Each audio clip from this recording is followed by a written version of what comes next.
तहज्जुद के लिए शर्त यह है कि इशा पढ़ के सोया जाए, तो इशा जरूर पढ़े, तरावी जरूर पढ़े, और अगर आपने सोना है तो सो जाए। अब जब आप सहरी के लिए उठ रहे ना, थोड़ा टाइम पहले उठ जाए, आप तहज्जुद पढ़ लें। तो अब ये 30 डेज आप तहज्जुद पढ़ने के आदी हो जाएंगे ना, अल्लाह की रहमत से उम्मीद है रमजान के बाद भी आदत रहेगी। तहज्जुद फर्ज नमाजों के बाद सबसे अफजल नमाज है। और नाजरीन, ये खास दुआओं की कबूलियत का वक्त है। अल्लाह अकबर, तहज्जुद पढ़ के जो दुआ मांगने का मजा आता है, और अल्लाह करे हम ऐसी दुआएं मांगने वाले बन जाएं कि मैं जानूं मेरा रब जाने। अकेले में जानमाज बिछाएं, रात का पहर हो, हाथ उठे और आंसू बहें, यकीन करिए वो वक्त है आप जो मांगेंगे अता किया जाए। और नबी पाक भी रात को उठकर दुआएं मांगते गिड़गिड़ा। माह रमजान हम पर पता है कितनी बड़ी मेहरबानी की गई है, सवाब बढ़ा दिया।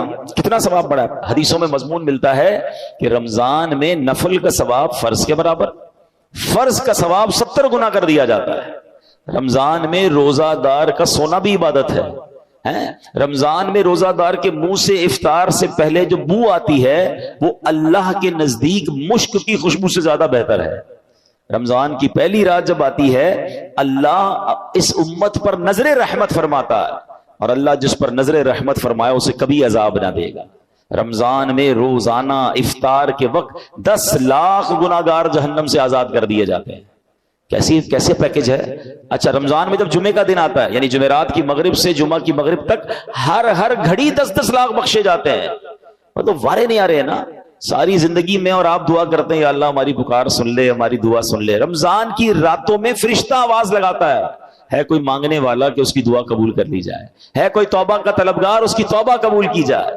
मगर सच बताओ, इस स्कीम से कितने लोग फायदा उठाते हैं? फिर रमजान का पहला अशरा, अशरा रहमत, दूसरा अशरा, अशरा मगफिरत, आखिरी अशरा जहन्नम से आजादी का अशरा, आखिरी अशरे में 5 ताक रातों में एक रात वो जिसे लैलतुल कद्र कहा गया, 1000 महीनों से बेहतर रात। अल्लाह अकबर, कितनी मेहरबानी की अल्लाह ने हम पर। यानी हर वो सामान कर दिया गया कि मेरा बंदा बख्शा जाए।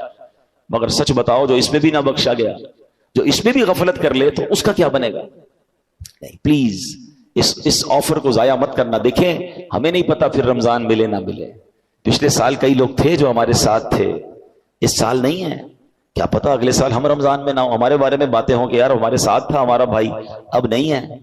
तो इस रमजान को गनीमत जानना है, अपनी जिंदगी में तब्दीली लाएं। जिंदगी पड़ी है खाने, घूमने, फिरने, कमाने के लिए। लोग रमजान में पैसे कमाने की प्लानिंग करते हैं, नहीं, सारी जिंदगी पड़ी है यार ये काम करने के लिए। इस महीने में इबादत, अल्लाह को राजी करना है। इतने गुनाह है, इतनी खताएं, अब तो तौबा करनी है ना।